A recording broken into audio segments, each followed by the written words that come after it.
Boa tarde a todos e todas, companheiros e companheiras que nos assistem, nos prestigiam. Nós estamos realizando este evento numa iniciativa da Câmara Paulista para a Inclusão da Pessoa com Deficiência e do programa Coexistir do Sincovaga. Normalmente, além da Márcia, participa né, dos eventos do Coexistir, a nossa querida amiga e companheira de lutas, a Fátima, que hoje não poderá estar aqui conosco por um motivo muito legal. Acaba de nascer a sua netinha e ela, então, por motivos óbvios, está impossibilitada de participar hoje. Queria aproveitar e desejar toda a sorte do mundo para a pequena Sara, que acaba de se juntar a nós, né, apesar de vivermos este momento tão complicado, mas que com certeza superaremos. Eu gostaria de agradecer à minha querida colega de trabalho e amiga, a Laila, né, auditora fiscal vinculada à Superintendência Regional do Trabalho de Minas Gerais, uma das grandes especialistas no tema de hoje, que é o Índice de Funcionalidade Brasileiro. Antes de passar a palavra à Márcia, para que ela faça suas considerações iniciais, eu gostaria só de lembrar que nós, na última reunião plenária da Câmara Paulista, tivemos como um dos pontos de pauta a discussão sobre este tema. E a nossa convidada para falar sobre isso naquela reunião foi a mesma Laila, que hoje nos prestigia mais uma vez. E todos nós sentimos naquele dia que era necessário mais tempo para que pudéssemos aprofundar a conversa e, sobretudo, tirarmos dúvidas. Por esse motivo, né, junto com o Coexistir, nós pensamos, então, em realizar este evento tendo apenas a Laila como nossa convidada e com o tempo de 2 horas, que optamos por dividir em 2 partes. Na primeira hora, né, é claro que podemos ter aí uma certa flexibilidade de horário, mas, em princípio, na primeira hora, a Laila, então, exporá e descreverá, né, tudo a respeito do Índice de Funcionalidade Brasileiro. E, na segunda hora, então, nós colocaremos as perguntas que serão feitas pelas pessoas. A Márcia vai depois também falar mais sobre isso. Mas então é esta a nossa proposta. Tenho certeza que teremos um evento muito útil, né, dada a competência, o didatismo que a Laila já nos demonstrou em vários momentos e dada a importância do tema que estará sendo tratado. Márcia, a palavra está com você, por favor. Você está sem som. Boa tarde a todos e a todas, né? Eu vou me descrever. Eu sou uma mulher negra, estou com uma camisa branca com lista rosa escuro, né? Cabelo curto, no fundo uma parede bege clarinha e no meu lado esquerdo uma janela aberta. Eu falo em nome do Coexistir, né, que foi idealizado e é patrocinado pelo Sincovaga, Sindicato do Comércio Varejista de Gêneros Alimentícios do Estado de São Paulo. Né? E o programa Coexistir nasceu da vontade de atuar junto ao segmento, né? Não só, mas também, que envolve as questões de respeito à diversidade e as possibilidades de influenciar mudanças culturais. Como o Cal já mencionou, a Fátima está curtindo a netinha que nasceu hoje, não tem, acho que uma questão de 2 horas atrás, a pequena Sara. Então, estou aqui com o Cal, vamos tocar hoje esse momento extremamente especial para mim, né, para todos. Agradeço de antemão a presença da Laila, né? E aí vão uns recadinhos antes disso. Primeiro, agradecer muito a NURAP, que nos cedeu o Luan, intérprete de Libras, né? E a Secretaria Municipal da Pessoa com Deficiência, né, de São Paulo, que nos cedeu grandiosamente o Tiago, que já está fazendo aí atuando. Né? E aí, não quero me alongar muito, só mais um recadinho. As perguntas, pode ser feita através da sua plataforma, seja através do Zoom ou do Facebook do Coexistir Câmara Paulista. Tá? E mais uma vez, Laila, seja bem-vinda. Cal. Bom, eu cometi uma falha e não me esqueci de ligar o microfone, mas me esqueci de fazer minha autodescrição. Então, eu aproveito para corrigir esse lapso. Eu sou um homem de pele clara, de barbas e cabelos grisalhos, cabelos meio longos. Estou vestindo uma camisa azul, tecido jeans, tendo ao fundo uma parede branca com um pedaço da moldura de um quadro e uma cortina verde. Bom, isto posto, eu não poderíamos deixar de mencionar e agradecer o apoio e a competência técnica do Rafael, que está nos apoiando aqui nos bastidores. Bom, dito isto, nós então teremos, como eu já havia colocado, na sequência, a apresentação da Laila. Na tela aparecerão apenas a Laila e o nosso intérprete, nesse momento o Tiago, posteriormente o Luan, que vão se revezar, se alternar. Portanto, Márcia e eu voltaremos daqui a 1 hora aproximadamente. Laila, a palavra é toda sua e, mais uma vez, muitíssimo obrigado. Obrigada, Cal. Boa tarde, gente. Meu nome é Laila, então, sou médica de formação, né? Já desde 2005 trabalho com a inclusão de pessoas com deficiência no mercado de trabalho, né?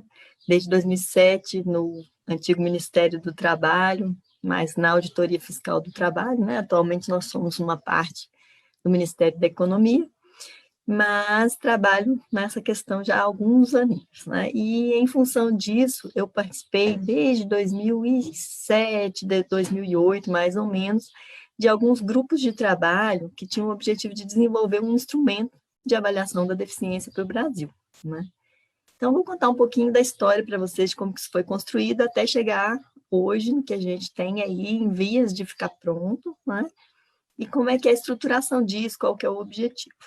A gente tem sempre que pensar o seguinte, o Brasil ele tem características, né, de país continental, uma diversidade muito grande de situações, de condições de cidades, de estados, né?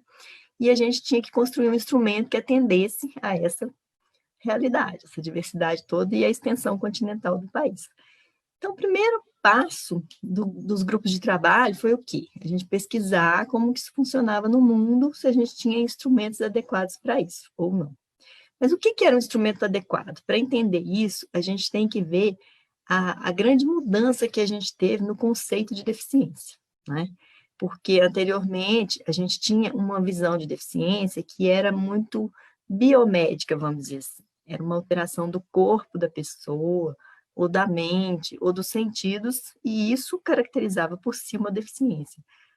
O grande problema desse conceito é que é quase que a deficiência era uma coisa, uma responsabilidade, quase uma culpa mesmo, né, daquela pessoa.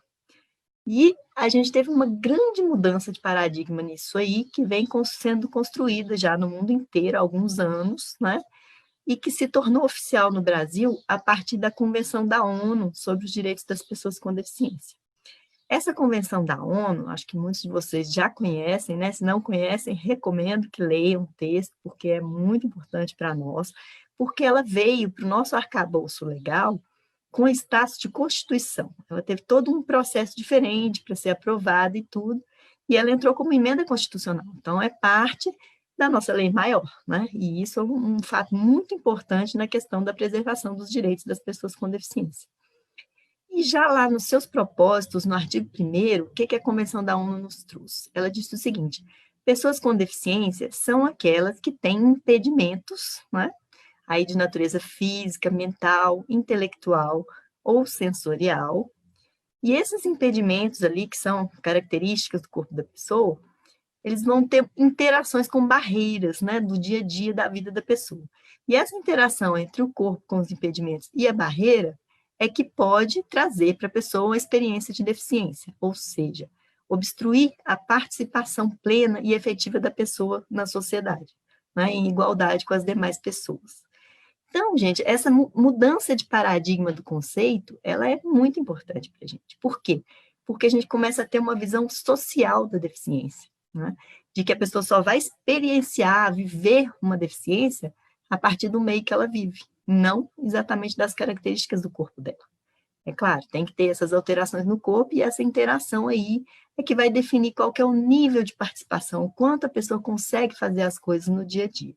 E aí nós vamos falar mais detalhadamente disso à medida que eu for explicando o instrumento para vocês, vai dar para entender isso melhor. Então, a grande mudança que a gente tem é essa, a gente sai de um conceito biomédico para um conceito biopsicossocial, né? Tem o corpo, tem a pessoa, mas tem o meio que ela vive. Então, isso é muito importante para a gente. E aí, a gente tem, lá desde 2015, a Lei Brasileira de Inclusão, que eu acredito que vocês já conheçam também, se não, recomendo que façam a leitura. Por quê? Porque quando a gente tem a convenção com diretrizes mais gerais, a gente precisa regulamentar isso, colocar isso para funcionar no país, né? E aí a gente teve, o primeiro passo foi a LBI, em 2015 ela foi publicada, passou a vigorar a partir de janeiro de 2016, conhecida como Lei Brasileira de Inclusão ou Estatuto da Pessoa com Deficiência. É a Lei 13.146, né, de 2015.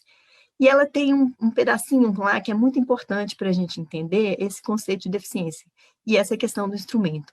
O que ela diz?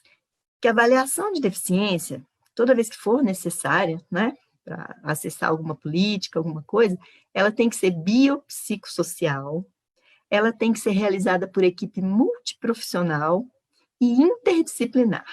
O que isso significa? A avaliação de deficiência não é coisa de médico, né? A gente tem diversos profissionais que participam dessa avaliação e que têm conhecimentos específicos nas diversas áreas.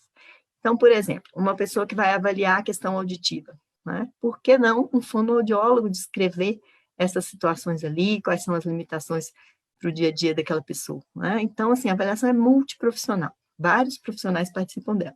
E ela é interdisciplinar. O que é isso?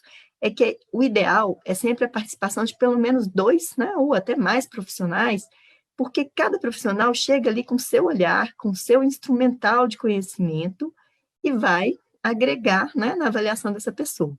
Então, a gente vai ver lá depois no instrumento que ele tem essa ideia de sempre tem que ser pelo menos 2 avaliadores, né? Por isso, para agregar olhares para aquela questão ali que a gente está trabalhando. Gente, falar em olhares, eu esqueci de me descrever, né? Vamos voltar. Então, eu tenho a pele clara, cabelo liso escuro, né? Hoje eu estou vestindo um vestido preto de florzinhas coloridas e atrás tem uma parede branca. Me perdoe, me esqueci disso também, calça, tá vendo, né? Bom, então, continuando com a ideia da LBI, ela traz essa visão biopsicossocial, multiprofissional, interdisciplinar. E ela exige que a gente avalie vários requisitos, que são, né? A gente tem sempre que considerar na avaliação os impedimentos nas funções e estruturas do corpo, né? O que são esses impedimentos? Esses, sim, são aqueles das alterações do corpo que a gente disse.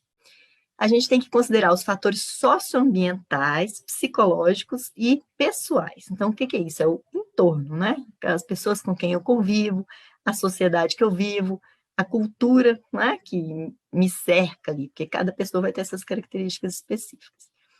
A gente tem que avaliar a questão das limitações para desempenho de atividades, que são todas aquelas coisas que o ser humano precisa fazer na sua vida, no seu dia a dia. E a gente avalia também restrição de participação.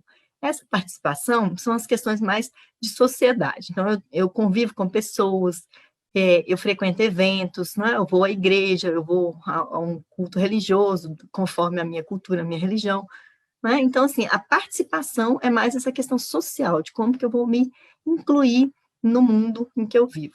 Tudo isso tem que ser avaliado na questão dessa caracterização da deficiência, né, que a gente precisa fazer. A gente tem, no Brasil, só no nível federal, mais de 30, são 38 políticas, se não me engano, né, que trazem ali direitos, benefícios, ações afirmativas para as pessoas com deficiência. Isso fora todas as outras que a gente tem em nível estadual e municipal, né? E aí a gente precisa de um instrumento que dê conta de avaliar para essas coisas todas. Hoje, a gente tem poucos instrumentos disponíveis funcionando. A gente tem o instrumento do BPC, Benefício de Prestação Continuada, né? Ele já faz a avaliação, seguindo um pouquinho essa ideia dos impedimentos, da participação das atividades, né? Já entra um pouco dentro desse conceito que a LBI exige, mas ele é exclusivo lá para avaliação de BPC, né? A gente tem um outro instrumento que é um filhote do Índice de Funcionalidade Brasileiro, que é o IFBRA, que hoje é utilizado para aposentadoria especial da pessoa com deficiência, que é aquela em que a pessoa tem uma redução do tempo de contribuição exigido para poder se aposentar, conforme a gravidade da deficiência. E essa gravidade, ela trouxe uma outra necessidade também, de que não só dizer se a pessoa tem ou não deficiência, né? Se é ou não pessoa com deficiência, mas também quantificar aquilo um pouco, dizer o grau dessa condição. Então, a gente precisa de um instrumento desse formato, o IFBRA já existe aí. Mas, para a maioria das políticas, das situações, a gente ainda vive do famoso relatório de um médico, né? Que é muito ruim, porque é um pedaço de papel que não traz ali uma avaliação da realidade da pessoa, que geralmente vai ficar muito preso na parte que a gente chama dos impedimentos, né? São as alterações de funções e estrutura do corpo. Então, hoje, a gente tem formatos de avaliação bastante precários e que não atendem a todas essas políticas e que são diversos nas políticas. Então, assim, se a pessoa precisar acessar 2 ou 3 ações ou benefícios, em cada uma delas, ela vai ter que fazer aquela peregrinação. Eu vou buscar um laudo nesse formato aqui, eu tenho que pegar um especialista nisso para dar esse laudo.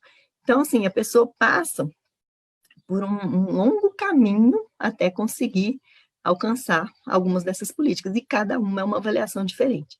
Então, isso traz uma insegurança e uma dificuldade muito grande, né, de acesso para as pessoas com deficiência.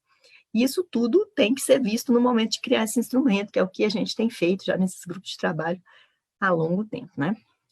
Bom, a ideia da avaliação de deficiência hoje, ela vai se pautar num item que a gente chama o quê? De funcionalidade. Por que isso, gente? A funcionalidade é o quê? Ele é um termo genérico, mas que ela parte do pressuposto que você tem funções e estruturas no seu corpo e que você tem atividades e participação social que você tem que fazer com aquele corpo.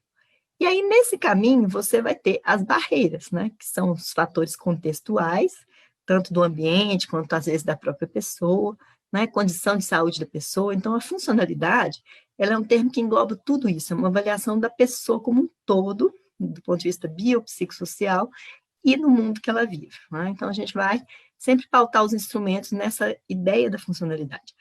E, para isso, a gente tem uma classificação que se chama Classificação Internacional de Funcionalidade, né? Na verdade, ela tem uns outros nomes também, mas a sigla é CIF, que a gente conhece muito a CID, que é a Classificação Internacional de Doenças.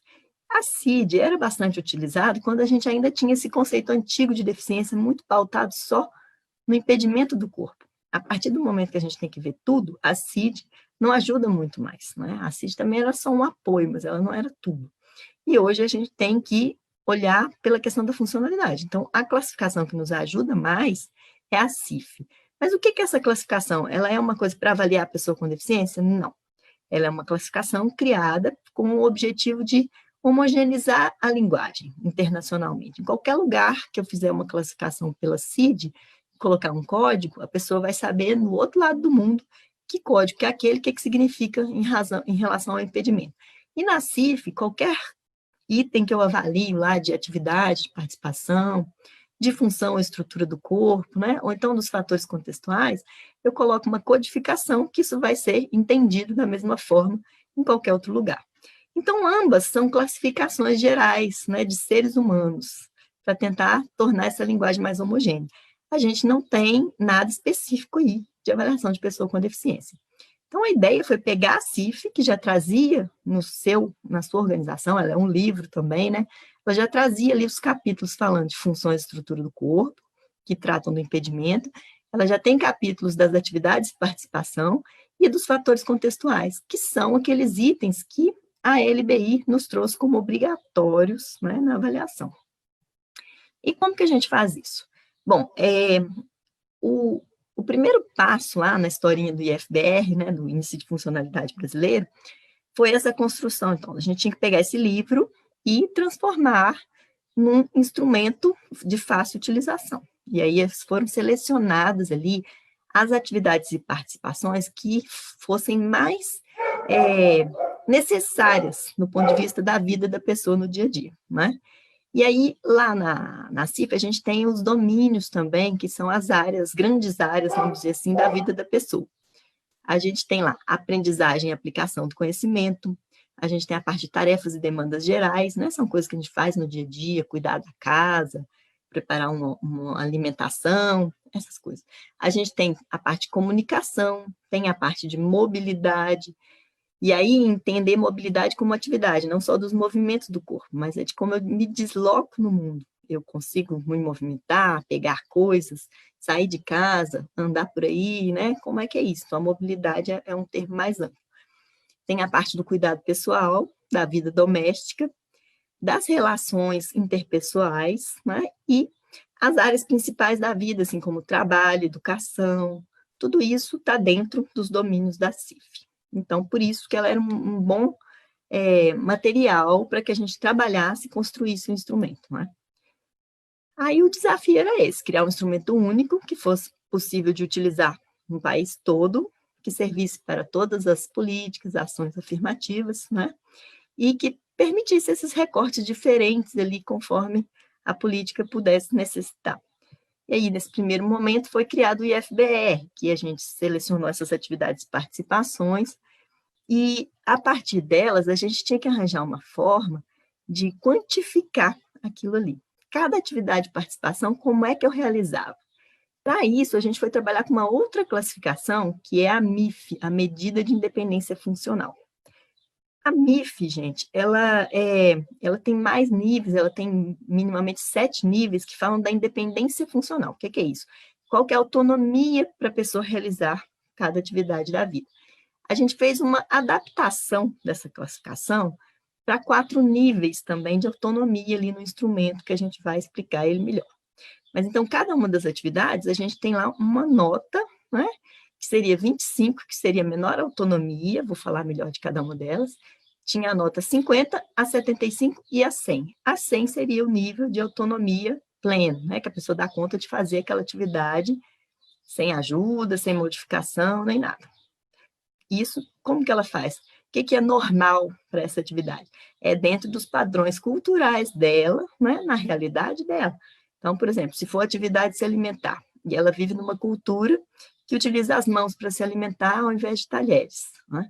É claro que a gente vai ter que avaliar conforme a realidade dela. Ah, não usa talher, então não tem autonomia. Não é isso, porque na realidade dela é assim que é feito.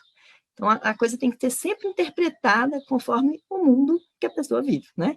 A realidade dela. E aí, esse FBR foi construído assim, depois eu vou falar melhor de alguns outros pedacinhos dele, né, que são importantes, mas ele não foi levado a campo, vamos dizer assim, para testar, né? Então, num outro momento, veio uma lei complementar da aposentadoria especial da pessoa com deficiência, né, que é a LC 142, e nessa lei era necessário um instrumento. Então, o INSS fizeram todo um trabalho lá, mais emergencial, vamos dizer assim, para colocar esse instrumento em utilização. E daí veio o IFBR-A, né? Que esse Azinho aí era de adaptado, porque ele era adaptado para aposentadoria especial. E ele passou por um processo de estabelecer réguas. O que são as réguas? São os níveis ali em que a gente diz, a partir dessa pontuação, a pessoa tem deficiência. E mais que isso, a deficiência é leve, a partir de um certo nível, a partir de outro moderado, né? E até chegar no grave. Então, a gente tinha níveis ali de graduação dessa deficiência, que foram criados esses níveis dentro desse trabalho lá para aposentadoria especial. Esse instrumento, ele passou por uma validação pela UNB, Universidade de Brasília. E nesse processo foram detectados alguns problemas, né? Lógico, porque todo instrumento, gente, que a gente coloca em uso, ele tem que sofrer adequações ao longo do tempo ali, conforme a gente vai descobrindo alguma falha, algum probleminha. Isso é normal, isso existe em todo instrumento, a gente nunca consegue sair, né, de cara com o instrumento perfeito. Mas houve, então, essa validação e a UNB disse, ok, o IFBR-A, que era uma adaptação do IFBR, ele é capaz, sim, de dizer se a pessoa tem ou não deficiência, né, e graduar isso. Só que a UNB propôs algumas alterações de regras e percebeu que algumas atividades, elas não tinham um poder discriminante. O que é isso? Elas não tinham uma relevância ali para fazer a conclusão final da gravidade da deficiência, né? Então, algumas eram desnecessárias, era como se fizesse ou não fizesse, daria mais ou menos na mesma. Isso é todo um procedimento estatístico complexo, né, que não cabe a gente explicar aqui, mas é só para vocês entenderem, porque o instrumento ele foi passando por alterações na quantidade e no tipo de atividade e participação durante essas mudanças. No primeiro momento, ele tinha 42 atividades de participação, 41, na verdade. Depois, ele passou por uma reavaliação, que eu vou contar para vocês melhor, e ele ficou com 58, passou por um novo processo de validação, e agora ele tem 38. Mas eu vou explicar isso melhor depois. Então, o que aconteceu? Nesse IFBR-A, a gente percebeu que, apesar de ter sido uma validação bem grande, assim, robusta, né, com mais de 17 mil pessoas, essa amostra de pessoas, a população, ela tinha o que a gente chama de viés nos estudos, que é o quê? É um erro de seleção. Por quê? Porque as pessoas que iam acessar a aposentadoria, elas já estavam no mercado de trabalho. E a gente sabe muito bem que tem certas, né, deficiências mais severas, certos impedimentos que acessam menos o mercado de trabalho. Então, das 17 mil pessoas, vamos dizer que tivessem 16 mil com deficiências com impedimentos físicos, né, motores, e boa parte com impedimentos mais leves. Então, a gente tinha que fazer o teste do instrumento numa população que refletisse a distribuição real no Brasil. Então, preciso de pessoas com deficiência intelectual, mental, auditiva, visual, numa proporção adequada, né? Não seja só uma amostra com muita gente com deficiência física, motora, tá? Então, aí, dentro disso, qual foi a proposta? Vamos trabalhar novamente com o instrumento e vamos fazer as alterações. Outra coisa que foi percebida é que a gente tinha poucas atividades mais ligadas à parte intelectual, de funções cognitivas, né, de aprendizagem. Então, um grupo de trabalho se reuniu novamente e, gente, todas essas etapas, elas são feitas por grupo de trabalho com vários especialistas, né, em diversas áreas, com conhecimentos diferentes, e também pelas pessoas com deficiência, né, dentro do lema, nada sobre nós sem nós. Obviamente, a gente precisava, em todas as etapas, uma participação intensa das pessoas maiores interessadas, no caso. Então, aí o grupo de trabalho se reuniu, né, outro grupo com outras pessoas, eu estava nesse também, na verdade, fui passando por todas as etapas, e nessa última etapa, Ana Costa, nossa colega lá do Rio Grande do Sul, também da auditoria, participou, e a gente fez, então, em grupo, propostas de outras atividades que deveriam entrar, né, e também de uma parte de avaliação mais específica para a pessoa com aquele impedimento que a gente chama de psicossocial. Depois vou falar mais um pouquinho dessa parte. Mas o grande objetivo era isso, vamos acertar esse instrumento, vamos levar a campo e vamos fazer a validação. A UNB, no início, ela nem faria validação, ela ia só acompanhar, mas a gente chegou à conclusão de que não era possível que cada ministério fizesse um instrumento para depois juntar isso tudo. Então, trabalhamos coletivamente e a UNB foi para o campo, né? Testar esse instrumento nas pessoas, capacitar os avaliadores, tudo bonitinho. E aí, o que a gente teve? A nova carinha que ficou esse instrumento, e ele ficou chamando IFBR-M, né, de modificado. Então, a versão atual nossa é essa do IFBR-M, que já foi validado pelo CONAD, né, e que está sendo discutido num grupo de trabalho, outro ainda agora, para poder colocar em prática, funcionando. Então, vou contar para vocês como é que está isso e vou mostrar um pouquinho de como que ele é, como é o instrumento, né? Na verdade, vou contar, não vou mostrar. Bom, a gente tem uma primeira parte do instrumento, que é a avaliação da condição social, ficou com esse título, em que a gente vai ter que obter informações de escolaridade, estado civil, né? Como é que é a posição da pessoa ali na família, se ela é chefe de família, né? Se ela é responsável financeiro pelo grupo familiar. A gente tem informações da localização do domicílio, né? E é possível que a gente faça isso de uma maneira informatizada, até com geolocalização, né? Então, a gente pode ter informações muito ricas nesse primeiro campo do instrumento, que é da condição social. A gente tem possibilidade de ver, tem que ver, né? Avaliar quantas pessoas vivem na casa daquela pessoa, qual que é a renda, como é que é a inserção da pessoa ali no trabalho, né? Ela tem uma profissão, ela tem um vínculo formal, ou ela trabalha por conta própria, como é que é isso? Então, todas essas informações vêm aqui nesse momento, né? A gente tem também a informação se a pessoa recebe algum tipo de benefício, se participa de alguma ação afirmativa ou não. E qual que é o objetivo disso? Primeiro que a gente tem ali dados muito ricos, né? Para a gente tratar das condições sociais, do que precisa ser melhorado ali para a pessoa em relação ao ambiente dela, as barreiras que ela enfrenta, mas também isso vai ajudando os avaliadores a construir na cabeça deles uma história daquela pessoa, um contexto real daquela pessoa, saber de quem se trata mesmo, né? Porque como a gente viu muito bem, a gente não pode mais olhar o corpo da pessoa ali com as funções e estruturas. A gente tem que entender a vida da pessoa como um todo para poder aplicar esse instrumento corretamente, senão ele não funciona direito, né? A gente tem um outro ponto no instrumento em seguida, que é o que a gente chama de impedimento.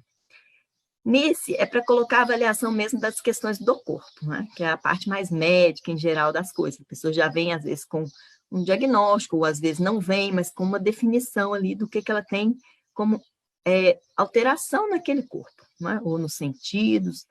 Então, os avaliadores, eles marcam o tipo de impedimento, né? Se é auditivo, intelectual, físico, visual, por aí vai. E se tem mais de um impedimento, ele faz também a informação dos demais, né? Que a pessoa pode ter, que a gente chama de deficiência múltipla, porque ela tem múltiplos impedimentos ali no corpo. Depois, é preciso falar desse instrumento também de alterações nas funções corporais, né? E lá no impedimento é o nível que às vezes tem um diagnóstico, um código de CID, mas depois a gente tem que tratar das funções que são alteradas por causa daquela modificação no corpo, né? Então, as funções mais específicas, por exemplo, como é que é a função urinária, como é que é a função cardiovascular, e aí é uma coisa mais de diagnóstico também, mas que faz parte do processo de avaliação ali, né? Então, o que acontece? Essa documentação dos impedimentos, ela vai ser necessária, a própria LBI exige que isso também seja visto, né, avaliado. Mas, depois a gente entra, depois dessa avaliação prévia, vamos dizer assim, a gente entra no que a gente chama da matriz do instrumento de verdade. Por quê? Porque essa matriz é onde vai ter a junção de cada uma daquelas atividades que eu falei para vocês, que hoje a gente tem 38, né? E elas vão ser pontuadas ali conforme o nível de autonomia, de facilidade ou dificuldade de executar, e depois tem que ter, caso ela tenha dificuldades, quais são as barreiras que a pessoa enfrenta. Então, tudo isso está numa matriz. Essa matriz ela é disponível na internet, mas a gente pode ver depois também uma forma de colocar para vocês esses documentos, né, os relatórios de como é que está sendo como foram essas etapas aí que eu estou contando para vocês, mas isso é amplamente disponível na internet também. Bom, então o que acontece? Para cada uma daquelas atividades ali, o avaliador ele vai ter que compreender como é que a pessoa realiza aquela atividade. Então, o avaliador nunca vai perguntar para a pessoa, você faz isso? Ou você não faz? Não é assim que funciona. Esse instrumento ele não é um questionário simples de perguntas e respostas. A pessoa que responde o questionário é o avaliador. Na verdade, os avaliadores, que vocês são pelo menos 2, né? Então, os avaliadores, eles têm que entender toda a vida da pessoa e como que ela faz cada uma das atividades, o instrumento. É por isso que não é um instrumento feito, né, para qualquer um aplicar. A ideia é que sejam equipes especificamente capacitadas para isso, né? E aí, esse avaliador, ele vai fazer toda essa descrição, ele vai entender direitinho como é que a pessoa faz aquilo ali, e aí ele vai conseguir classificar nos graus de autonomia. A gente tem, então, hoje 38 itens, divididos naqueles domínios que eu falei para vocês da CIF. Então, tem parte de aprendizagem e aplicação do conhecimento, comunicação, mobilidade, cuidados pessoais, por aí vai. Então, a gente tem 7 grupos de atividades e participações ali. Em cada uma delas, isso vai ser avaliado dessa maneira, né? Conforme o grau de autonomia que foi extraído lá da medida de independência funcional, a MIF, que eu falei para vocês. Então, o que, que a gente tem? Primeiro, a gente avalia cada uma dessas atividades pelo que a gente chama de desempenho, que é como que a pessoa realmente faz, e não pela capacidade ou pela possibilidade. Por quê? Porque a gente quer ver, na prática, como que realiza aquilo ali. Por quê? Porque, às vezes, em teoria, a pessoa poderia realizar melhor, mas, na prática, ela tem barreiras, ela tem falta de algum equipamento, de uma tecnologia, de uma pessoa que ajude, e aí ela não consegue fazer, né? Ela poderia fazer melhor, mas na vida real dela ali, ela não faz. Então, a avaliação é pelo desempenho real dela, não pelo que a gente chamaria ali de capacidade, né? Ou possibilidade. E aí, o que que acontece? Um exemplo, a pessoa não consegue cozinhar porque ela não tem um ambiente específico ali adaptado para ela. Se tivesse, ela poderia fazer. Então, isso tem que ser avaliado. Mas, em algumas situações, a pessoa não faz aquela atividade porque ela não quer, ou por não ser uma rotina dela.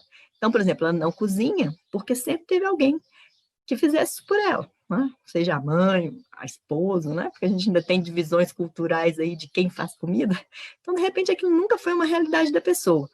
Nessas condições em que a pessoa não faz por outras causas que não são relacionadas com o impedimento do corpo dela, aí a gente pontua pela possibilidade de fazer, e não pela realidade, né? É só as únicas situações em que não é pelo desempenho real são essas, que aí a pessoa não faz por outros motivos alheios ali à questão dos impedimentos.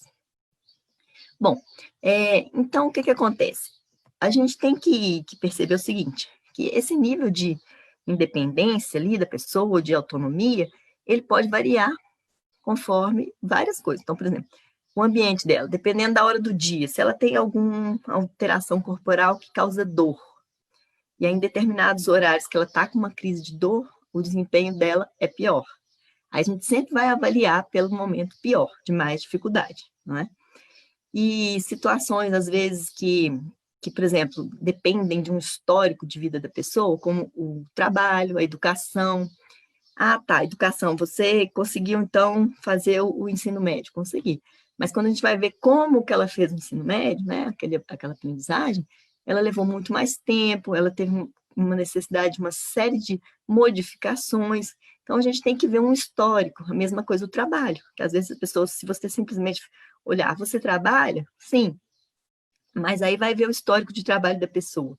Ela consegue ficar ali 2, 3 meses no emprego, né? Daí a pouco é desligado. Então, assim, a gente tem que ver, para essas condições que dependem de um histórico, uma história pregressa, a gente avalia conforme toda essa história. Vocês estão vendo, né, que o instrumento, depois vocês vão ver que é fácil de aplicar, mas a pessoa que vai fazer, ela tem que ter embutido ali na cabeça dela uma série de conceitos para a coisa funcionar bem, né? Um deles é essa questão aí histórica e social de algumas atividades. Bom, e também tem algumas atividades que a gente vai ver lá na matriz, que elas têm múltiplas tarefas embutidas ali. Por exemplo, se o item fala em alcançar, transportar e mover objetos, a gente sempre vai avaliar pelo que é mais complexo, não é? Porque às vezes ela até alcança, mas ela não consegue mover. Aí, se ela não consegue mover, eu vou pontuar pela questão do mover, porque mover é mais complexo. Então, sempre que forem atividades múltiplas, a gente usa a mais complexa, certo? A questão desse desempenho também, é importante lembrar o quê? Que a matriz, ela exige que todas as atividades sejam avaliadas e pontuadas. Por que isso? Primeiro, porque isso é um processo de construção de um todo ali da vida da pessoa. E segundo, porque faz parte mesmo, né, do cálculo lá depois, final da pontuação. Quando a gente fala um pouquinho das alterações para as faixas etárias, a gente vai ver que tem atividades que elas não se aplicam a todas as idades, né? E aí o instrumento ele tem réguas diferentes quando a pessoa não faz, porque não é normal fazer. Então, por exemplo, uma criança de 4 anos, você não espera que ela saiba ler, né? Então, se tiver avaliação de leitura, esse item não vai se aplicar àquela faixa etária. Tudo isso foi estudado com especialistas em desenvolvimento infantil, né, e de adolescentes, para a gente fazer essas réguas certinhas aí por faixa de idade, né? E que a gente precisa entender muito bem nesse instrumento, gente, que a pessoa com deficiência, a maioria das vezes, né, o que a gente vai observar é que ela não vai ter acesso a produtos e tecnologias, a tudo que ela precisa. Isso, infelizmente, ainda depende muito da autonomia financeira dela, do quanto dinheiro ela ou a família dela tem para acessar todas as tecnologias que ela precisa. Então, é isso que o avaliador vai ter que enxergar no contexto socioeconômico da pessoa e como é que é a vida dela. E algumas pessoas ainda têm uma certa dificuldade em entender esse conceito biopsicossocial de verdade. Por quê? Porque pensa assim, se eu sou uma pessoa que tem paraplegia e uso cadeira de rodas, toda pessoa com paraplegia e cadeira de rodas vai ter o mesmo grau de autonomia ali para atividades de participação? Não, por N razões, né? Uma delas é essa questão socioeconômica, se ela tem acesso a tecnologias, a cuidadores ou não. Então, as pessoas, elas vão ter um nível ali de atividade de participação, de autonomia diferentes, com o mesmo impedimento, né, entre aspas, aí, o mesmo diagnóstico, uma mesma característica de corpo, ela vai ter graus de deficiência, vamos dizer assim, no fim das contas, diferentes. Por quê? Porque deficiência não é o corpo. A deficiência é essa interação daquele corpo com o ambiente que ela vive, com as condições que ela tem. Isso é um dos pontos mais difíceis que as pessoas enfrentam aí para a compreensão do instrumento. Porque, às vezes, ainda quer, toda pessoa com deficiência visual total vai ter o mesmo nível de deficiência? Não, não vai, né? E não é para ter, porque a gente saiu desse conceito médico para esse conceito de interação corpo-mundo, né? Então, vai ser diferente. E aí, é isso que a gente tem que compreender para a gente ver que o instrumento não está errado de falar que as pessoas têm níveis diferentes de deficiência. Está certo. É isso mesmo que é proposto, né?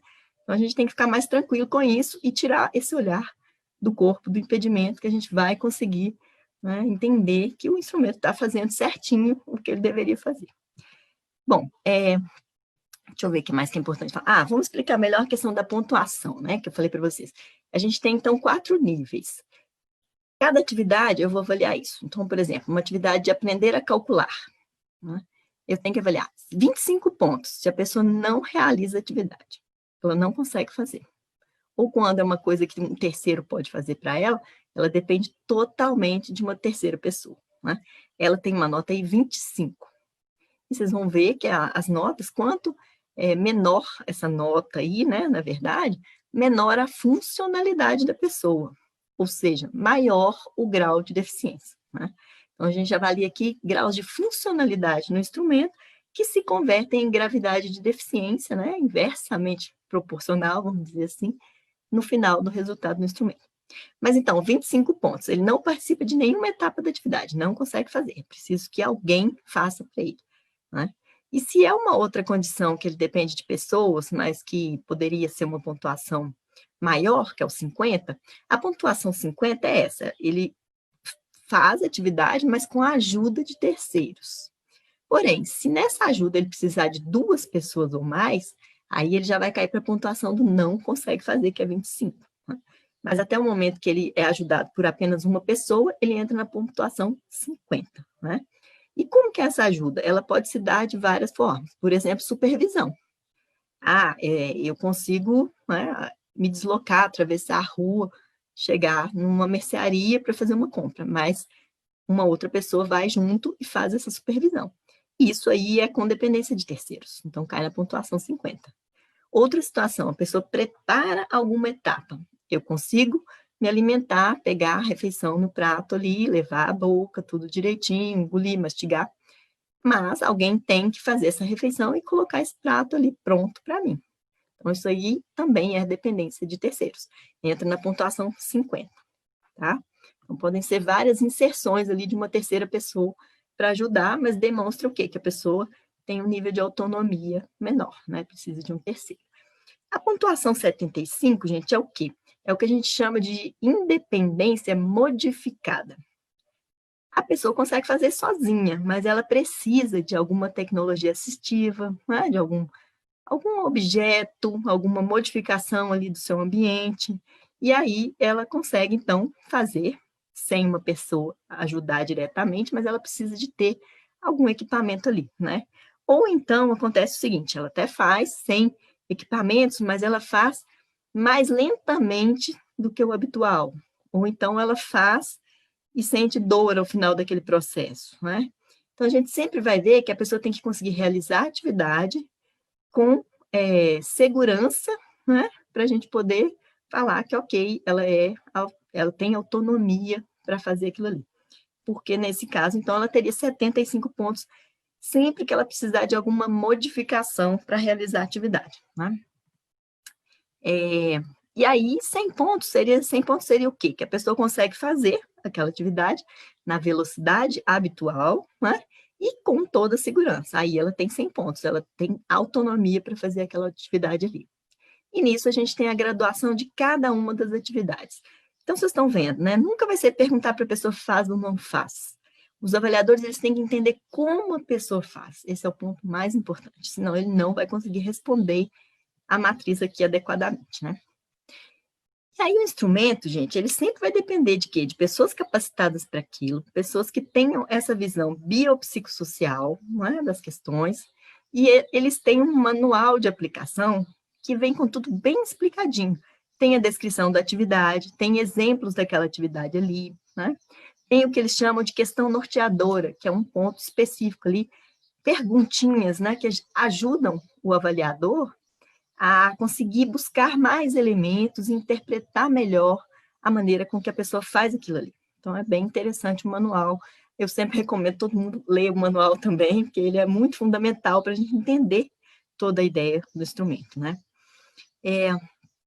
E aí sempre vai vir ali, para cada um dos níveis de pontuação, 25, 50, 75, 100, os que dão dúvida ali, geralmente, que são na faixa de 50, de 75, eles têm exemplos práticos, né, e de coisas que você tem que perguntar para saber se encaixa naquela situação ali ou na outra. Então, é bem completinho esse manual. Em relação ao ambiente da pessoa, os fatores contextuais, como que isso é avaliado na matriz? Toda vez que a pessoa tiver uma pontuação que não seja 100%, né, 100 pontos, toda vez, então, que ela tem ou modificação, ou apoio de terceiros, ou não faz, a gente tem que assinalar na matriz quais as barreiras que ela enfrenta para isso. E as barreiras, elas são subdivididas lá conforme a classificação de funcionalidade prevê. Então, a gente tem barreiras que podem ser falta de algum produto e tecnologia. A gente tem barreiras que são do ambiente. A gente tem barreiras que são de apoio e relacionamento. A gente tem barreiras de atitudes, né? Muito importantes também, que às vezes a gente tem uma certa dificuldade de perceber que a pessoa não realiza por causa de preconceitos, né? Das barreiras atitudinais mesmo. A gente tem outro nível de barreira que é dos serviços, sistemas e políticas. Então, se ela precisa de um serviço para fazer fisioterapia, melhorar a movimentação muscular e conseguir mais autonomia e não tem isso, isso é uma barreira que vai prejudicar a realização da atividade. Então, todas as barreiras, elas têm que ser assinaladas sempre que a pessoa não conseguir fazer a atividade ou tiver modificação ou apoio de terceiros. Antigamente, na versão anterior do IFBR, a proposta é que isso fosse feito somente a partir ali de 25, 50 pontos, mas aí depois passaram a incluir todas as categorias que não eram 100% de autonomia, vamos dizer assim, para analisar barreiras. Por que isso é importante, gente? Isso faz parte do processo da compreensão de como a pessoa interage com o mundo e também traz informações muito ricas para a gente de coisas que estão sendo necessárias ali, né, dentro das políticas públicas. Onde é que está faltando coisas ali? Ah, são produtos e tecnologias? Onde que o Estado, né, o governo pode intervir para melhorar isso e diminuir as barreiras, né? Onde que depende de seres humanos também, em geral. Aí a gente pode descobrir quais são os gargalos ali do dia a dia da pessoa para ela poder ter plena participação em sociedade, plena autonomia, né? Como qualquer outra pessoa. A gente tem essas informações muito ricas. Bom, dentro do instrumento, depois que a gente termina de fazer essa matriz da pontuação, tem uma outra etapa fundamental, que é o FUSE. Não tem jeito de fazer um instrumento completo sem o FUSE. O FUSE, gente, é um método meio complicado de explicar tecnicamente como funciona, mas qual que é a proposta dele? Ele sempre traz ali alguns aspectos que são, assim, mais importantes para certas deficiências, para certos impedimentos. Por quê? Vocês imaginam, a matriz, ela avalia todas as pessoas e todos os tipos de impedimentos, né? E aí, tem algumas partes da vida que são mais difíceis conforme o impedimento que a pessoa tem. Então, tem coisas que vão ser mais difíceis para uma pessoa com um impedimento motor, outras para uma pessoa com impedimento cognitivo. Então, essa distribuição das atividades, ela varia um pouco, né? o peso que aquele impedimento tem em cada área da vida. E para isso o FUS existe. Por quê? Porque ele define sempre, para cada tipo de impedimento, então, eu tenho um impedimento auditivo. Eu tenho ali 2 domínios daqueles 7 que a gente listou que vão ser mais impactados pelo impedimento. E esses domínios, então, eles vão ter que ter um peso maior no resultado final da minha avaliação. E como que a gente faz isso? A gente definiu, durante os estudos lá, desde a versão inicial do IFBR, o que a gente chama de questão emblemática. São algumas coisas que têm um grande impacto na vida da pessoa. Por exemplo, a pessoa que tem alteração física, impedimento físico. Aquele que utiliza cadeira de rodas para se deslocar, se desloca exclusivamente com cadeira de rodas. É mais difícil realizar as atividades do que se ele desloca com uma muleta, né, ou com uma lentidão, mas sem uso de apoios. Então, para dar um peso maior nessas situações, a gente tem as questões emblemáticas. E aí, se a pessoa tem notas baixas nos domínios da vida ali que são mais importantes para aquele impedimento que ela tem, ou se ela tem aquela questão emblemática presente, ou se ela tem o que a gente chama de indisponibilidade do auxílio de terceiros. O que é isso? Ela precisaria de pessoas para ajudar, mas ela não tem. Então, isso também impacta muito na autonomia dela. Se ela tem qualquer uma dessas condições, a nota nos domínios ela vai cair, né? Um pouco mais. Quando cai a nota, cai a funcionalidade, né? Na prática, no dia a dia. E caindo a funcionalidade, a gente tem um grau mais severo de deficiência no final das contas, que a pessoa vai ter uma restrição maior de participação e de atividades. Então, o que o FUSE faz? Se a pessoa estiver ali no domínio importante para ela, as notas variando ali, 50, 75, 100, né? Mas, na hora de fazer o FUSE, o sistema detecta que ela teve essas notas naquele domínio mais importante para ela. O que vai acontecer? Todas as notas daquele domínio vão para o menor nível. Então, se ela teve 50, 75, 100, etc., ela vai cair tudo para 50, por causa disso, porque a gente tem que dar um peso maior nas coisas que são mais importantes conforme o impedimento. Então, existe esse sistema do FUSE, parece um pouquinho complicado, às vezes, de explicar, mas como o sistema desses instrumentos ele é feito geralmente formatizado, isso é muito tranquilo. O próprio sistema vai calculando, né? Tem essa lógica do FUSE embutida ali, e isso é calculado. E algumas coisas dependem da resposta do avaliador, como a indisponibilidade de terceiros ou aquela questão emblemática, né? Vamos ver um outro exemplo de questão emblemática para a pessoa com impedimento auditivo. Se a pessoa teve esse impedimento, ela perdeu a audição antes dos 6 anos de idade, isso é emblemático. Por quê? Porque aos 6 anos é a fase que geralmente a gente tem a alfabetização. E aí, se a pessoa não ouve já no período de alfabetização, ela vai ter mais dificuldade para adquirir as outras habilidades, né? Então, aquelas coisas vão dar um peso maior e vão fazer a nota total da pessoa cair, né? Por quê? Porque a gente vai ter que graduar essa deficiência dela como mais severa em função dessas condições. E aí o FUSE é todo facinho de aplicar lá dentro do processo do instrumento, mas a ideia é que é mais complicadinho de entender, né? Bom, como eu falei para vocês, a gente teve que fazer a parte, né, de adaptação para as faixas etárias, para crianças, adolescentes, etc. Então, hoje a gente tem vários níveis de corte, e cada uma dessas faixas etárias tem algumas questões das 38 que são as que realmente são importantes, que é aquelas que a gente chama de discriminatórias. Por quê? Porque elas separam mesmo os graus de deficiência, vamos dizer assim. Então, para cada faixa etária tem essa construção. Aí o valor total de nota, o mais alto e o menor que a pessoa vai ter, também vão variar em função da faixa etária, né? A gente não pode comparar pela nota final se as pessoas são de faixa etária diferente. Essa régua de corte, né? Bom, a gente tem que pensar em algumas coisas importantes. Primeiro, os requisitos, né, para esse instrumento todo que está sendo tão discutido. Não é possível aplicar esse instrumento se não tiver essa noção, né, essa compreensão de que deficiência é um fenômeno biopsicossocial, né? Sempre a gente vai ter que ter esse olhar. E a marcação de barreiras, ela vai ter sempre que ter aquela visão. A pessoa está tendo dificuldade de realizar aquilo em função do impedimento que ela tem, e não por outras causas, né? E aí essa visão também tem que estar presente. E o que acontece?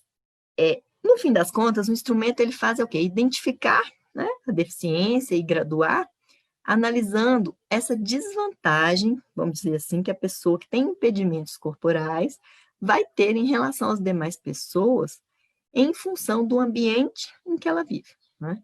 Sempre vai ter que ter essa ideia embutida ali para poder conseguir responder isso bem, né? Aí algumas coisas que são importantes também da gente lembrar é de um rigor que precisa ter no preenchimento de todo o instrumento, inclusive a etapa socioeconômica, que ela vai ter informações muito ricas para a gente, como eu disse para vocês, né? E, gente, a capacitação que foi feita nos testes do instrumento e tudo mais, ela foi bastante intensa, muitas horas, muitas reuniões, formação à distância um pouco também, né? Porque a gente já estava com dificuldades de deslocamento aí no final do ano passado, tudo mais. Mas o que que acontece? Às vezes, as pessoas têm grande dificuldade para entender esse conceito biopsicossocial. Vou dar um exemplo que vai ficar mais fácil de perceber isso. No primeiro momento, as pessoas que estavam sendo capacitadas, elas viam lá um item que é bem interessante, 2, na verdade. Regular a micção, né, que é a parte da urina, e regular a excreção, que é a parte das fezes. No primeiro momento, os avaliadores pensavam o seguinte: se a pessoa tem o intestino íntegro, a bexiga funcionando, tudo ok? Ok, então ela tem essa capacidade. Mas a regulação dessas funções, se a gente fica só aí no funcionamento do intestino e da bexiga, a gente está preso o quê? Na função corporal, no impedimento. Porque não é só isso. Regular a micção e a excreção, né, a defecação no caso, é muito além disso. Então, a pessoa tem que saber o momento certo, a pessoa tem que conseguir fazer a própria higiene, né? Então, a atividade de regular a micção vai muito além daquilo que está na função ali do corpo, da bexiga ou do intestino. E é essa visão que o avaliador tem que ter, que é biopsicossocial, né? Eu contei até esse exemplo na outra situação, que foi uma menininha, na verdade, é uma prima minha de 2º grau, ela tinha 6 anos já, e ela dava vontade de fazer cocô, ela fazia onde ela estivesse, né? Então, a parte da função corporal do intestino, toda preservada. Mas a parte aí cognitiva de regulação das interações sociais, etc., é que estava comprometida. Então, no momento de avaliar, o avaliador tem que enxergar tudo isso. Não é só perguntar, você consegue fazer cocô sem problema? Não é isso, né? Vai muito além disso. Então, os avaliadores têm que ser capacitados para isso, bem adequadamente, senão eles não vão conseguir aplicar o instrumento direitinho, né? Por quê? Porque essa ruptura aí do modelo biomédico, ela é gradual, ela é processual, né? Não é de um dia para outro que a gente vira a chavinha e fala, não, agora eu entendo deficiência com esse olhar biopsicossocial. Não, a gente ainda tem algumas coisas que foram aprendidas aí nas próprias faculdades, etc., que prendem muito a gente no modelo biomédico. E fazer essa libertação, vamos dizer assim, é um processo, né? E demanda um investimento pessoal e tudo mais bem importante aí, né? Então, eu acho assim que a questão maior é isso, que esse desconforto que às vezes algumas pessoas têm com o instrumento é isso, de não entender que os impedimentos podem ser iguais, mas o grau de autonomia de participação em atividade pode ser diferente, né? Em geral vai ser, e de que a gente nunca vai poder fazer avaliação só com esse olhar de função do corpo, senão não vai funcionar direito não, né? A gente tem que ter o quê? Esse instrumento, gente, uma coisa que eu gosto muito de ouvir a professora Lívia da UNB falando, ela estuda muito isso, é que essa avaliação de deficiência desse instrumento é uma avaliação relacional. A gente tem aí uma integração, né, entre impedimentos, fatores contextuais, pessoais, etc., e isso vai gerar o quê? Uma modificação na forma como eu faço minhas atividades e a participação. Então, todos aqueles 4 níveis ali que a LBI exige, eles estão embutidos na avaliação de cada uma dessas atividades do instrumento. E isso é que é tão rico nele, né? A gente consegue ali em cada momento daquele, para cada item, fazer essa visão relacional de todos os itens necessários da LBI. Isso eu acho bem legal do instrumento, tá? Então, isso aqui eu acho que eu já falei bastante com vocês. Agora, o que a gente tem hoje de interessante, né? Primeiro, que as pessoas às vezes falaram, mas se a gente fizesse instrumento de atividade e participação, a gente vai colocar pessoas como pessoas com deficiência que não têm impedimentos.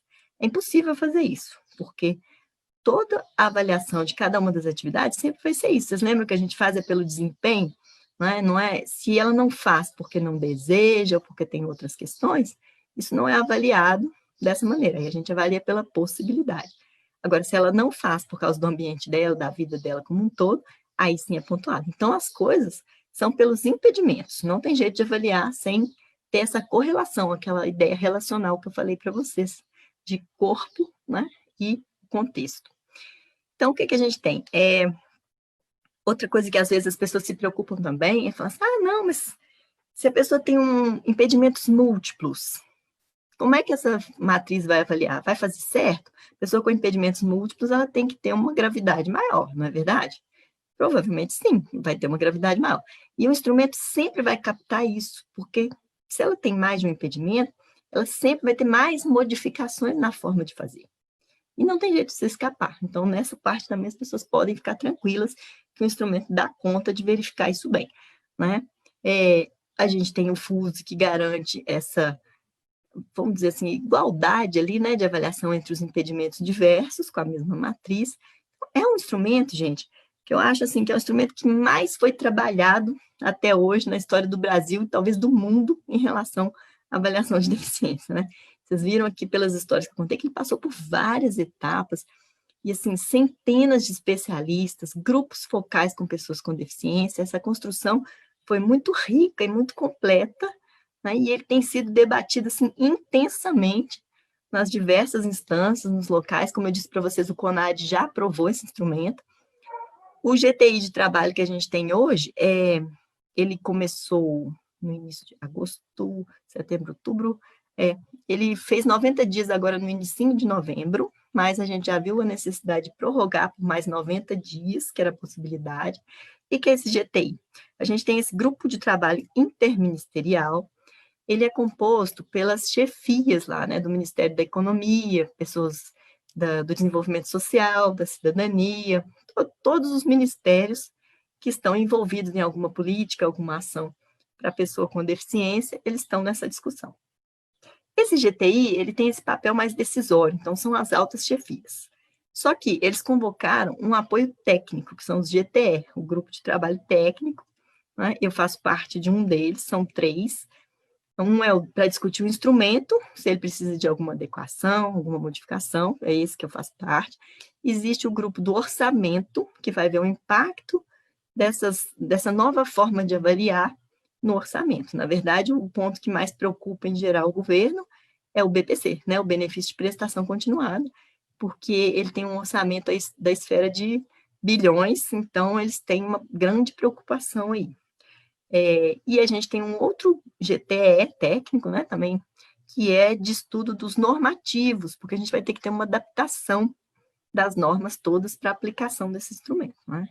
Hoje a gente não tem um instrumento oficial para a maioria das políticas, então vai ter que se criar uma norma, uma lei, falando, ó, vamos usar esse instrumento dessa maneira para cada uma das ações ali, né?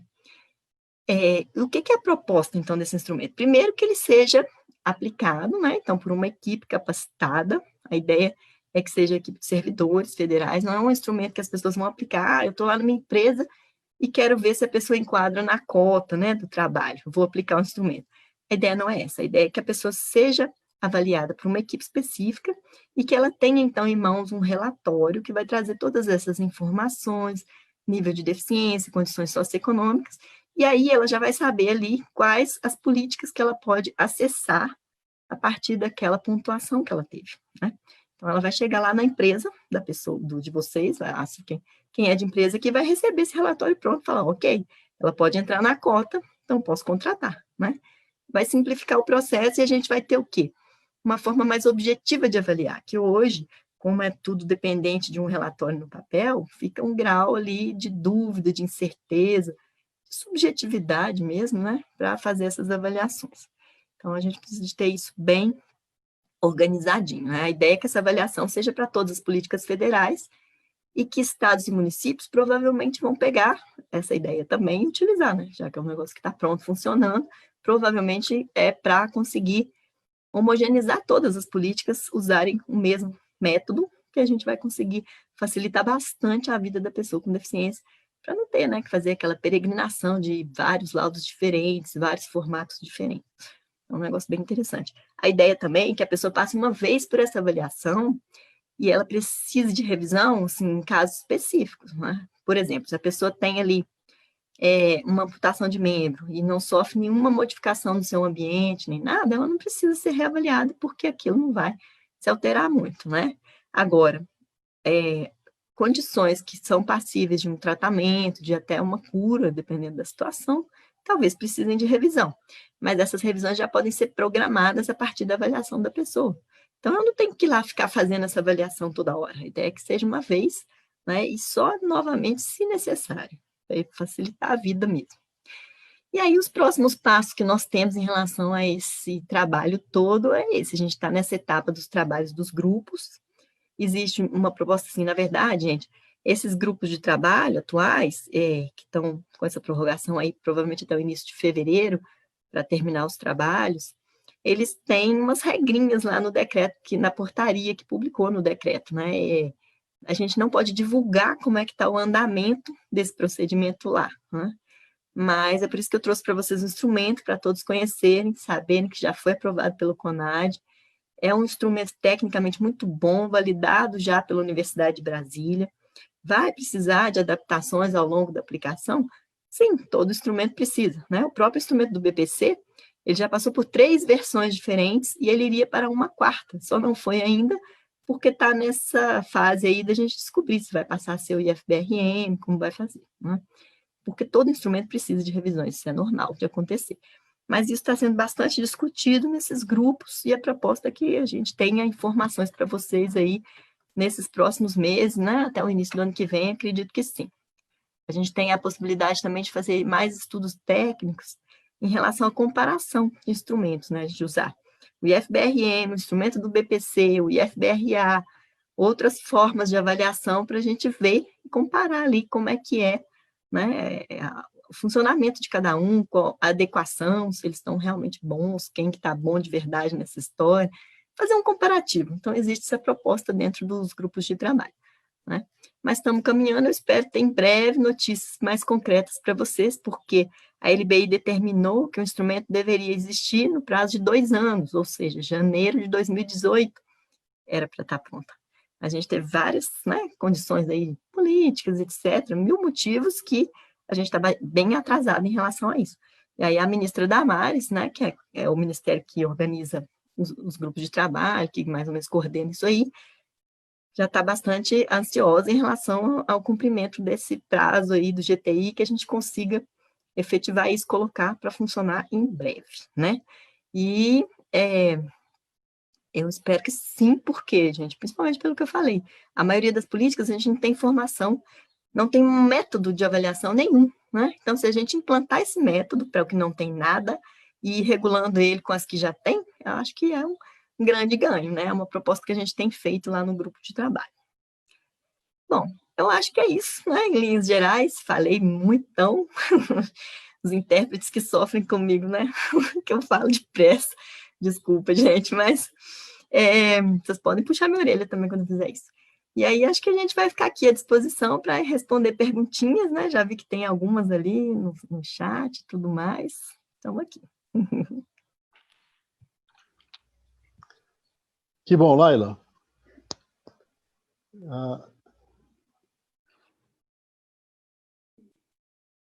Foi muito boa a sua apresentação. Acho que tivemos uma visão mais geral agora dos critérios do IFBR e, sobretudo, a sua importância para que a gente possa fazer o que poderíamos dizer uma caracterização mais justa, né, que respeite esse conceito que eu considero revolucionário, que nos foi trazido pela Convenção dos Direitos da Pessoa com Deficiência, reafirmado na nossa Lei Brasileira de Inclusão, que deixa muito claro, né, que a deficiência não é consequência apenas das nossas características individuais ou das características individuais das pessoas, mas ela e eu diria, sobretudo, ela é consequência das barreiras existentes na sociedade. Portanto, a deficiência é um fenômeno social que tem historicidade, como também é colocado na própria convenção. Acho que muitas vezes a ideia, a cultura ainda conservadora, atrasada, que se tem a respeito da deficiência, é que ela é culpa da pessoa, né? Quando, na verdade, o conceito nos deixa claro que as barreiras são, a sua eliminação, a eliminação das barreiras é fundamental, inclusive, né? Lembrando que esses preceitos de acessibilidade, né, a nossa referência do desenho universal, é uma questão que interessa a todos nós, né, não apenas às pessoas com deficiência, interessa a todas as pessoas da sociedade. Eu, de novo, esquecido, eu juro que da próxima vez eu faço um roteirinho da minha fala inicial. E tá. Eu primeiro esqueci de falar, mas eu não disse quem eu sou, né? Até porque esse ambiente que a gente tem aqui, que a gente acha que todo mundo já... Meu nome é José Carlos do Carmo, mais conhecido pelo meu apelido, que é Cal, né? Também como a Laila, eu sou auditor fiscal do trabalho, sou médico de formação. Aliás, o meu sinal em Libras é o sinal para médico, médico de bigode. E coordeno o projeto de inclusão da pessoa com deficiência aqui no estado de São Paulo, que é desenvolvido pela Auditoria Fiscal do Trabalho, e sou também o coordenador da Câmara Paulista para a Inclusão da Pessoa com Deficiência, que, junto com o programa Coexistir, né, organizou e está patrocinando essa nossa conversa de hoje. Nós tínhamos acertado na nossa divisão de que a Márcia anotaria e organizaria as perguntas. Eu também dei uma acompanhada aqui, e pela clareza da exposição, as pessoas entenderam direitinho. Mas, Márcia, você quer colocar, talvez, não sei se que você acha melhor, colocar uma a uma, ou já colocar todas as questões que você anotou? Eu A acho palavra, que, Márcia. eu acho que de uma a uma fica até interessante para a Laila, né? Para facilitar. Laila, a Luciana Carvalho fez a seguinte questão: o manual já está disponível? Ah, sim. Ei, Luciana, minha coordenadora. Isso. Na Deixa eu só verdade, explicar, se me permite, Laila. Não, é só para dizer que, assim, até aproveitando, né, nós dizemos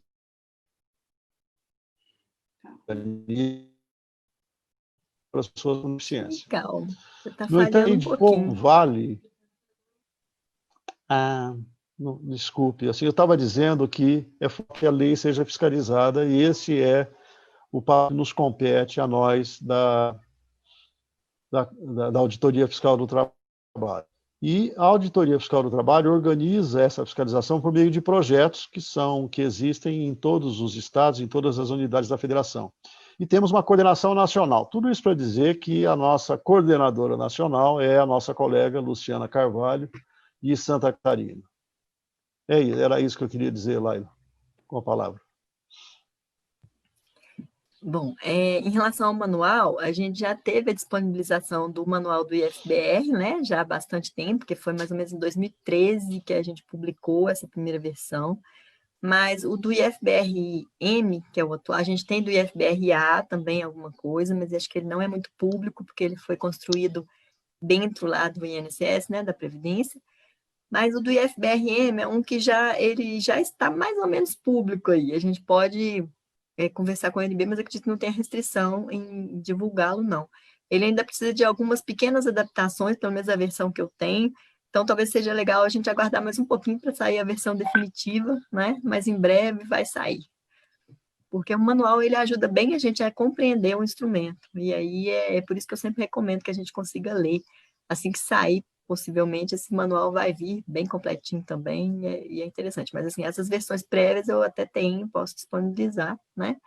Mas é bom que a gente aguarde a versão oficial e que está sem nenhum errinho, vamos dizer assim.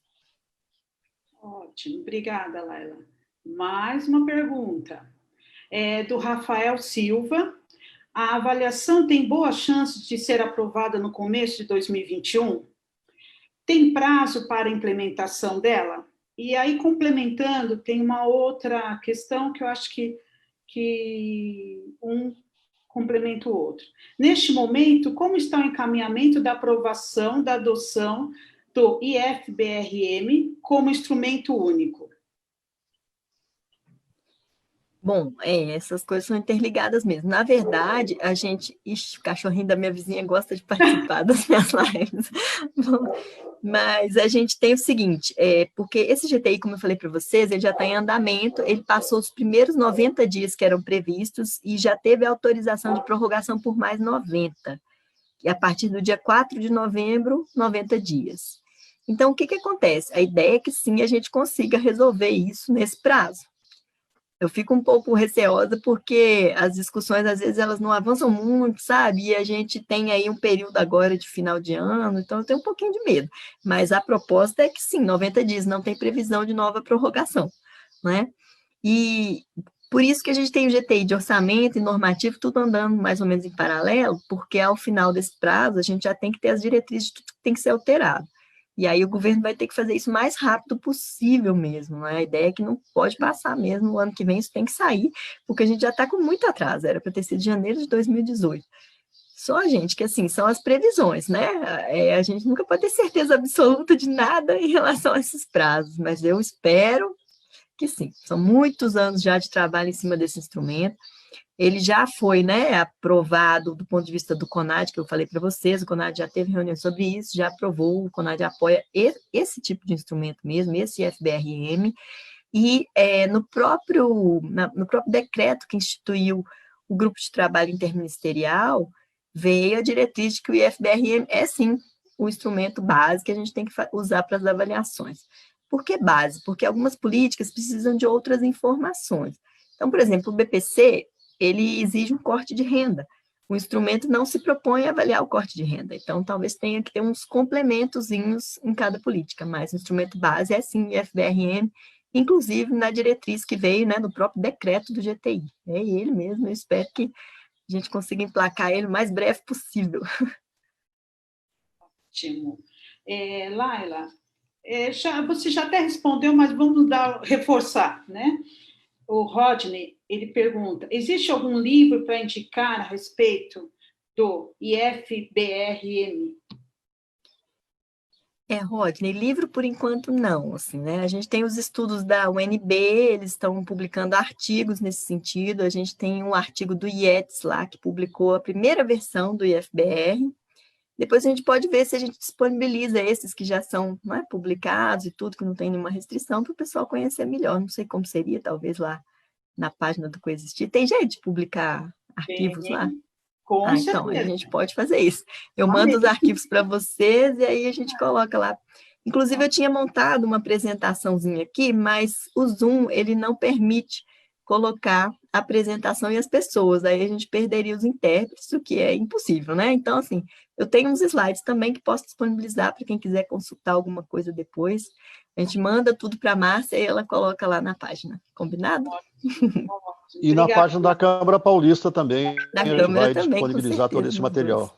Isso. Até pegando aí o gancho, Cal, existe algumas pessoas com dúvida como vai ser disponibilizado esse material de hoje, né? Então, vai a informação. Automaticamente no Facebook, tanto da Câmara como do Coexistir, automaticamente vocês já vão poder ter acesso, né? E do YouTube também, posteriormente é feita uma edição, mas também pode ser consultado através do YouTube do Coexistir, que vai ficar lá à disposição. E da Câmara também, vídeo, nós também temos um canal. Isso. Então, essa gravação, né, vai ficar disponível para o pessoal e também os materiais impressos, a gente coloca lá o PDF de alguma maneira. Se for necessário, a gente faz um drive, né, coloca todos num lugar só, que a pessoa entra no link e abre de onde ela estiver. Acho que talvez seja mais prático, né? Inclusive no site do Coexistir também, pode ficar tranquilo. Okay. No site também, ótimo. Cal, mais alguma pergunta aí?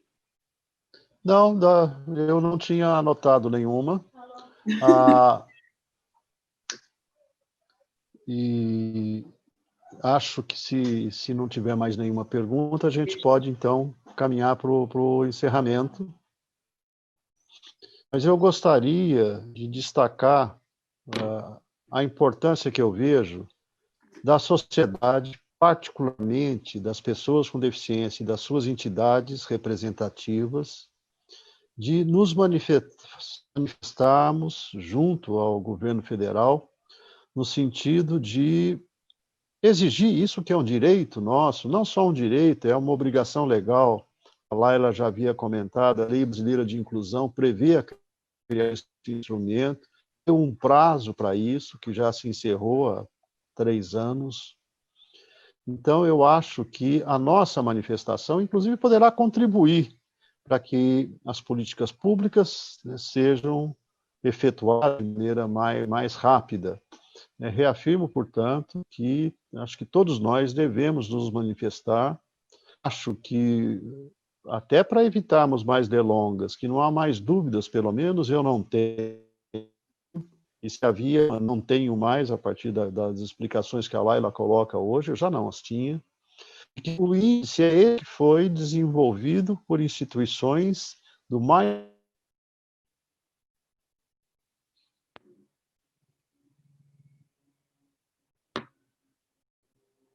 estar nesse sentido. Com isso, de minha parte, né, encerro aqui a minha fala, agradecendo mais uma vez a participação da Laila, né, a participação dos nossos intérpretes de Libras, né, ao apoio, né, do Coexistir, né, particularmente do apoio técnico do Rafael, que viabilizou este nosso evento de hoje. Portanto, muito obrigado. Márcia, você quer fazer o encerramento? Laila? Calma, tem mais uma pergunta para ela. Essa vai ser a última, porque realmente, senão, né? O Aldemir, ele agradece pela exposição e ele coloca: quando pensamos no conceito biopsicossocial, pensamos de uma forma mais justa da caracterização. Porém, durante sua explicação, você mencionou que essa caracterização deverá ser realizada por profissionais específicos. Para fins do pagamento do BPC, até penso ser coerente, mas para as leis de cota não trará mais dificuldade para ser caracterizada a deficiência e, com isso, dificultar a entrada da pessoa com deficiência no mercado de trabalho? Bom, na verdade, a proposta é que não, a ideia é facilitar, porque o que acontece? Ao invés da pessoa ficar buscando relatórios e tudo, ela vai passar por avaliação de uma equipe uma vez só para acessar as políticas todas. Então, vamos supor, ela entra numa empresa, depois ela sai, quer entrar em outra empresa, ela já vai estar com tudo pronto, é uma vez só para usar, né, ao longo da vida. Mas é claro, gente, que a gente vai ter toda uma fase de transição aí, né? A partir do momento que o instrumento entra em vigor, existe uma demora e um tempo que vai ser necessário para que todas as pessoas que precisam de avaliação sejam avaliadas. E aí, nesse período de transição, vão coexistir, né, mais de uma forma de avaliação aí. Então, e a proposta não é de jeito nenhum dificultar a vida da pessoa com deficiência, pelo contrário. O que a gente vê hoje na lei de cotas, que é de onde eu posso falar, né, com mais propriedade, vamos dizer assim, que é com que eu trabalho há muitos anos, a gente tem um dificultador para a entrada das pessoas com deficiência no trabalho, que é o quê? Pessoas que têm alterações muito mínimas e que hoje, por falta de um instrumento de avaliação de funcionalidade, elas acabam ocupando as vagas que seriam muito importantes para as pessoas com, né, restrições de atividades e participações mais severas, né? Que foi até aquilo que eu disse lá do instrumento para avaliação de aposentadoria. O que a gente tinha lá era uma amostra de população de pessoas que já tinham conseguido acessar o mercado de trabalho, e, infelizmente, a lei de cotas, com o número de vagas reservadas pela lei, né, aquela variação lá de 2% a 5%, que ocorre só em empresas com mais de 100 empregados, ela nunca vai conseguir contemplar todas as pessoas com deficiência, né? O número não é suficiente, a gente teria hoje aí, eu vou chutar aqui porque eu não sei exatamente como é que está o número do CAGED hoje, mas em torno de 900 mil vagas, talvez, né? A gente não vai conseguir contemplar todo mundo, mesmo que a gente tenha toda a reserva de vagas cumprida. Então, a ideia é que tem certas políticas que elas têm que ser mais restritivas. O que é isso? É colocar as pessoas que mais precisam, porque se a gente deixa a porteira muito aberta, vamos dizer assim, a gente deixa pessoas que não precisam de verdade ocuparem a vaga de quem precisa. Então, tem políticas que são mais restritivas nesse sentido. Mas, assim, ninguém precisa ficar preocupado em relação a, não vou mais poder entrar na empresa porque eu não passei na avaliação. A gente vai ter aí, provavelmente, né, mais de um ano, eu não sei, não posso chutar o tempo exato, mas a gente vai ter um período de transição aí relativamente longo, até que todo mundo que precisa de avaliação seja realmente avaliado por essas equipes. Então, todo esse período de transição vão coexistir, né, mais de uma maneira de avaliar, até que a gente estabeleça isso aí, e a gente fala, não, agora está tranquilo, todo mundo já foi avaliado, um maior percentual já foi, podemos exigir somente essa forma. E isso vai ajudar as pessoas que mais precisam a entrar nas políticas, né? Eu acho que isso é importante. Laila, eu juro que essa é a última, tá? Nós temos tempo, tranquilo, pode falar. Inclusive, eu acho que a gente pode até colocar quem tem interesse, queira fazer alguma pergunta, né? Fique à vontade. Mas o Rafael Silva, ele pergunta o seguinte: o que é deficiência psicossocial que a Laila mencionou? O que é? Ótima pergunta, Rafael. Na verdade, a gente não entrou aí para explicar, né, cada uma das condições ali que são consideradas deficiência, mas a própria Convenção da ONU, ela trouxe para a gente lá os tipos de impedimentos, né? Aí ela coloca mental, intelectual, sensorial e etc. Antigamente, quando a gente ficava só com os decretos brasileiros, a gente tinha lá uma descrição do que seria deficiência mental, mas que, na verdade, ela vinha com esse título mental, mas a descrição era de deficiência intelectual. Então, quais os diagnósticos, né, na época do diagnóstico que entravam aí? Eram aquelas pessoas que têm o diagnóstico oficial reconhecido é retardo mental, né? É um rebaixamento cognitivo ali em relação à média da população. E aí, a gente tinha outras condições da esfera mental, né, de alterações do funcionamento aí, até muito mais de interações psicossociais que a gente fala. Então, assim, as pessoas têm problemas de relacionamento em sociedade, às vezes, tem umas outras coisas que não têm a ver com a parte cognitiva ali, mais conhecida antigamente como QI, né, que é a parte do raciocínio. Não é isso. O impedimento das pessoas com deficiência mental, psicossocial, é outro tipo de impedimento. Então, diagnósticos, que, assim, é claro que a gente sempre faz alguma referênciazinha ao diagnóstico de base, né, lá do impedimento, mas tem 1000 condições. Mas, por exemplo, o adoecimento, né, intitulado pela CID como esquizofrenia, que a pessoa tem essas alterações mentais, psíquicas, dificuldade de acessar o trabalho, sofre muito com as barreiras atitudinais, mas antigamente, lá no decreto, não enquadrava nessa característica, porque, além de tudo, o decreto falava em 18 anos, então a pessoa ali que nasceu, que teve alguma alteração bem jovem. Se essa alteração aparece depois, o caso de esquizofrenia geralmente é da adolescência para frente, às vezes a pessoa não se enquadrava pela idade. Então, assim, o decreto era uma forma ruim, né, de avaliação de deficiência, mas era o que tinha, a gente ainda usa ele como apoio para algumas coisas, até que se tenha o instrumento, mas é para esse tipo de situação, daqueles que a gente chama na CID de transtornos mentais, né? Mas que eles trazem a experiência de deficiência psicossocial, que é muito mais de interação social ali, interpessoal, né, do que do raciocínio. São esses tipos de impedimentos que entrariam aí. Não sei se foi claro, se quiser que eu fale isso melhor, também podemos fazer, Rafael. Mais alguma pergunta? É o momento da gente esclarecer, né, Laila? Da minha parte, eu só tenho a agradecer. Foi uma aula, né? E você é uma ótima mestre. Obrigada, Márcia.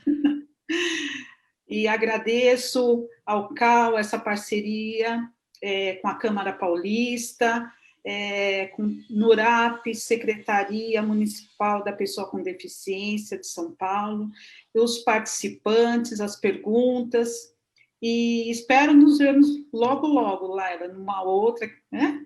Num outro momento. Muito obrigada mesmo. Eu que agradeço, Márcia, prazer estar aqui com vocês, eu espero que a gente possa voltar, né, o mais breve possível para contar o desfecho, né, como que ficou esse instrumento de avaliação, e só reforçar esse pedido que o CAL fez da sociedade, ficar de olho nisso mesmo, porque o que acontece? a gente sofre algumas pressões de pessoas que ainda não têm essa visão biopsicossocial, que querem dar um jeito de valorizar mais a parte do impedimento. E se a gente coloca uma valorização do impedimento separada dessa matriz que eu expliquei, a gente vai fazer um desbalanço ali, porque a matriz ela já contempla todos os lados. Se você agrega alguma coisa só para quantificar impedimento, você vai desbalancear todo o instrumento. E a gente já viu algumas pessoas com esse olhar. Então, assim, isso é uma tentativa de retorno lá no olhar biomédico, né? Perdendo todo o conceito, assim, que é tão revolucionário, tão lindo que a gente tem aqui, e que a gente não está sozinho nisso, não. Isso é um conceito mundial, né? Não vamos retroceder, temos que respeitar a nossa Constituição Federal, né? Na visão aí da Convenção da ONU sobre os Direitos da Pessoa com Deficiência.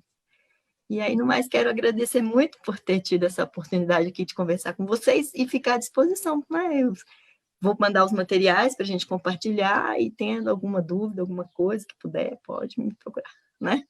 Obrigada, Márcia, obrigada, Carl, obrigada aos meninos aí, Luan e Tiago, né? Como é o nome do outro moço? Eu sou péssima de nome. Luan e Tiago. Luan e Tiago. Então, dessa vez eu acertei. Obrigada a vocês por tudo isso e ao Rafael por todo o apoio aí também, né? E um beijinho na Sara e na Fátima lá de longe. Um abraço, obrigada. Obrigada. Tchau, pessoal. Muito obrigado, Laila. Obrigado a todos e a todas. Tchau.